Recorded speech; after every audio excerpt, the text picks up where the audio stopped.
back, everybody, to the channel. So if you've been following along on our Instagram posts, you see that we just got a new shipment of wheels from Michael at Pure Grit. So with that being said, before we get these new wheels mounted and balanced, I want to go ahead and upgrade the brakes on this truck.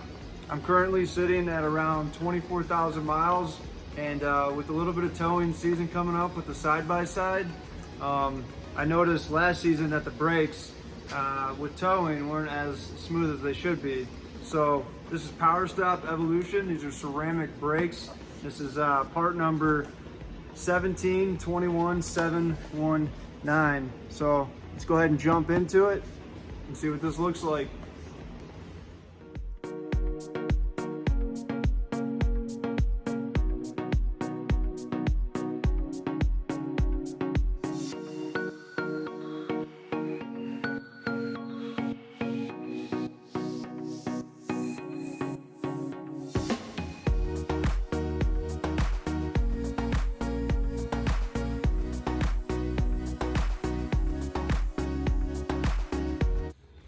As always, if you're not already following us on Instagram, go ahead and search us at SoFit, and there we can answer questions a lot quicker than on YouTube. If you guys need decals, message us on SoXgen Supply.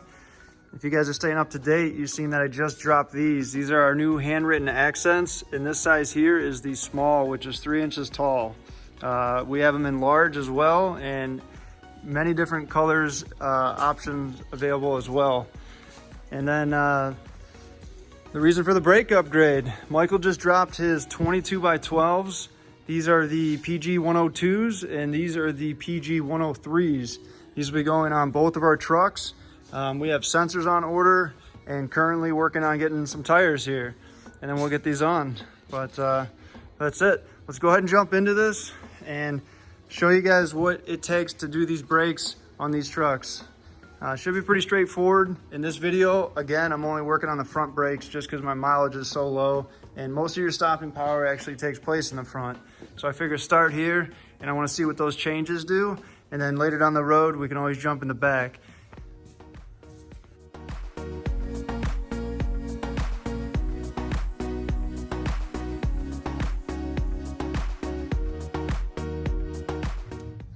All right, well, for starters, tire off.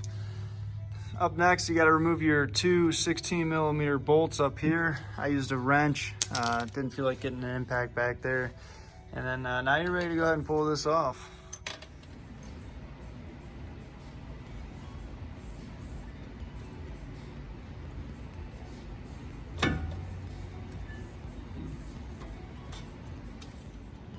So this is what it looks like with the caliper off. And as far as a hanger, I'm just using a piece of scrap 14-2 ground wire that I had laying around.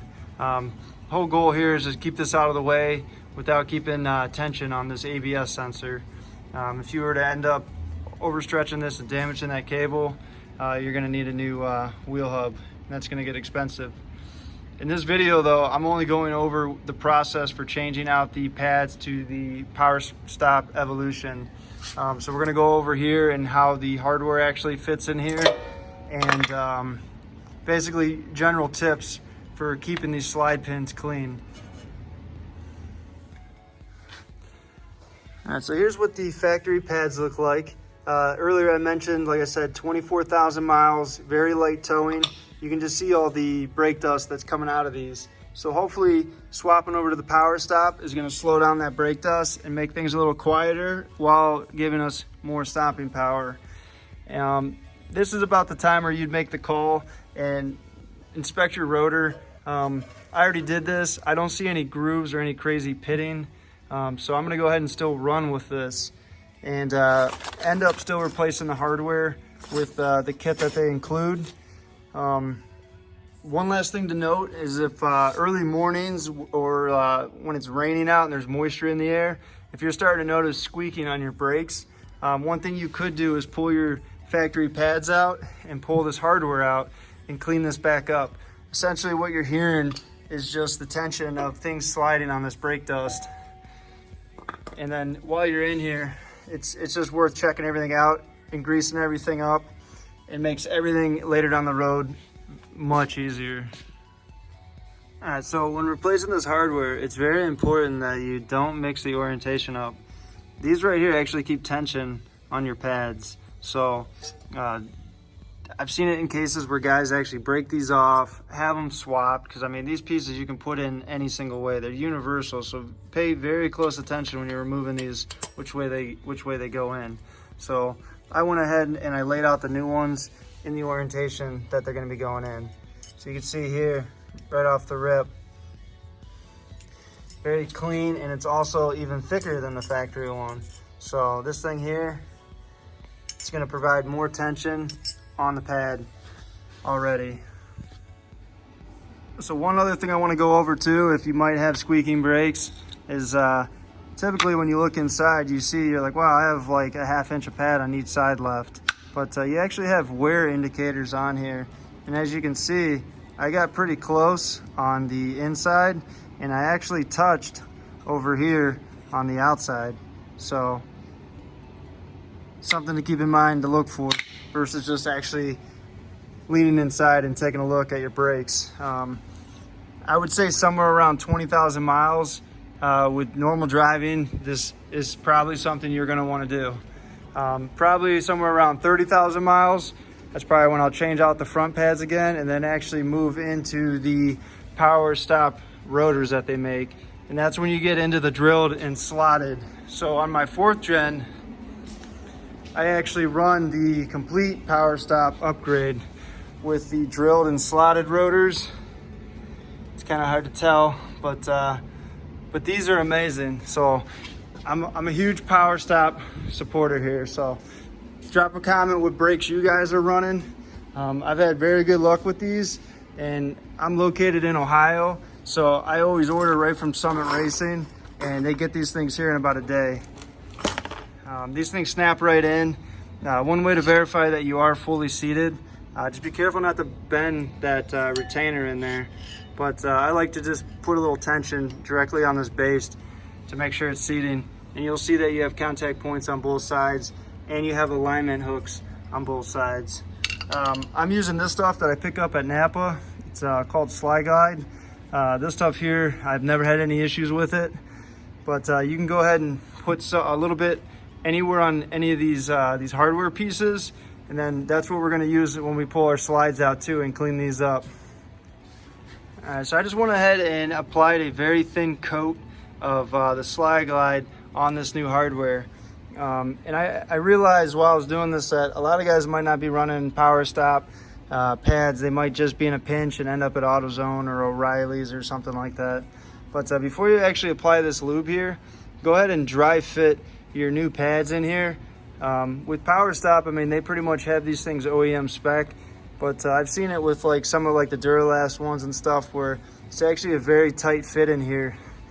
And what you would end up having to do is actually having to grind off just a little bit of the paint and the material on these pads at the top to make them fit. So if you're running something different besides what I'm showing in this video, just check it, make sure it fits, because you want these things to slide in here nice and loose. I've seen guys have to like beat these in with hammers. I mean, you want these things to be floating inside these channels. So make sure you have a good slide on your hardware before you lube it.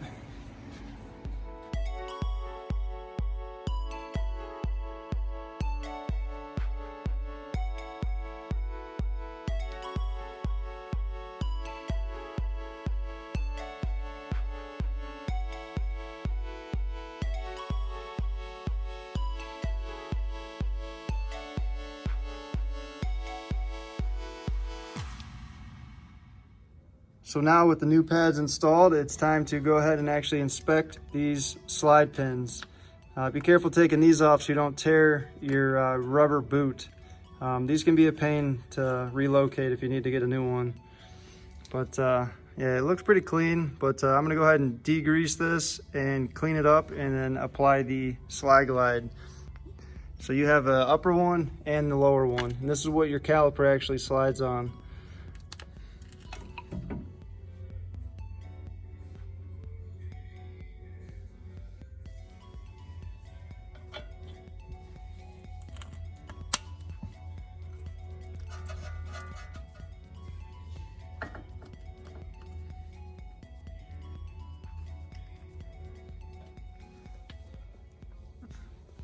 So now everything is back together. These are sliding freely. Our pads are sliding freely. It's time to go ahead and compress our pistons on our caliper due to the difference in thickness with here.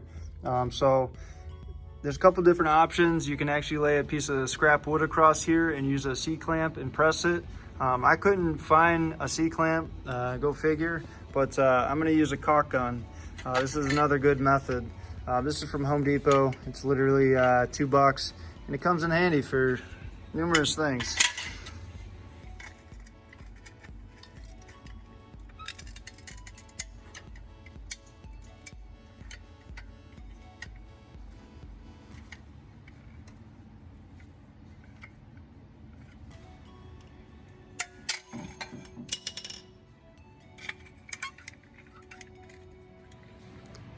All right, and that's the driver's side complete. So parts I didn't include were I did apply a little bit of the slide glide on the seals of the pistons once I pressed each side in with the caulk gun, and then I went ahead and put the two 16mm bolts in.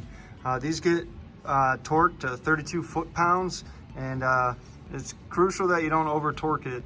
32 foot-pounds comes up pretty quick because if you over torque this, you're starting to stress things out, and this thing's not moving as loose as it should be. So that's it. I'm gonna go ahead and jump on the other side, but before I do that, I'm gonna take a quick break and compare these new floor mats that just got shipped out to me by Lasfit. So in this truck right now, I have WeatherTechs. So I'm gonna be taking my WeatherTechs out and replacing them with the Lasfit. This is a great option, priced way better than the WeatherTechs, and they have a way better design to them. So I'm gonna go ahead and open these, and I'll show you what they look like and how they compare.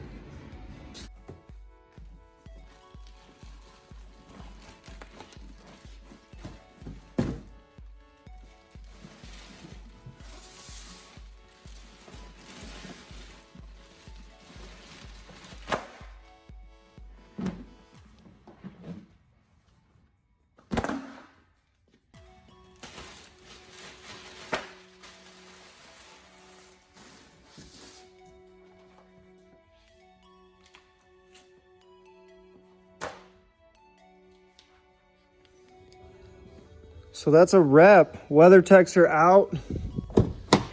Lasfit mats are in. The style and the pattern in these mats 100% matches the interior of this truck.